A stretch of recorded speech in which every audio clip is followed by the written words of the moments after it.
చర్మం తెల్లగా ఎలా అవ్వాలి అని చెప్పేసి. అది కూడా ఎటువంటి మోడర్న్ ట్రీట్మెంట్స్ గానీ, సర్జరీస్ కానీ, టాబ్లెట్స్ కానీ ఇవేమీ యూజ్ చేయకుండా. సో, అలాంటి వాళ్ళకి మీరిచ్చే సజెషన్ ఏంటి? మీరు చెప్పినట్టు నా దగ్గరికి చాలా మంది స్కిన్ ట్రీట్మెంట్ కి వస్తారండి. మేడం నేను తెల్లగా అవ్వాలంటే ఏం చేయాలి, ఏం మెడిసిన్స్ వాడాలి, ఏం ట్రీట్మెంట్ చేయించుకోవాలని నా దగ్గరికి చాలా మంది వస్తారండి.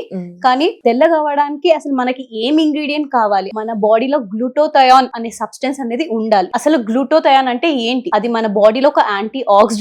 అది మన బాడీలో తక్కువ అవుతే మన చర్మం నల్లబడము, మన స్కిన్ మీద మెడికల్ గా ప్రాబ్లమ్స్ రావడము, స్పాట్స్ రావడము, మెల్లిన అవ్వడము, ఇవన్నీ ప్రాబ్లమ్స్ అనేవి వస్తూ ఉంటాయి. సో గ్లూటోథయాన్ అనేది ఖచ్చితంగా మన బాడీలో ఉండాలి. సో గ్లూటోథయాన్ అనేది mandatory. Purest form of glutathione అనేది ఇండియాలో మాత్రం దొరకదు, అది ఆస్ట్రేలియాలో, యుఎస్ లో మాత్రమే దొరుకుతుంది. సో నేను చాలా రీసెర్చ్ చేసి అసలు ఇండియాలో ఎక్కడైనా ఎవరైనా ఈ ప్రోడక్ట్ అంటే గ్లూటోథయాన్ అనేది ఇంపోర్ట్ చేసుకొని ప్రోడక్ట్ తయారు చేస్తున్నారంటే అప్పుడు నాకు హెవీ ప్రోడక్ట్ వాళ్ళ కోసం తెలిసింది.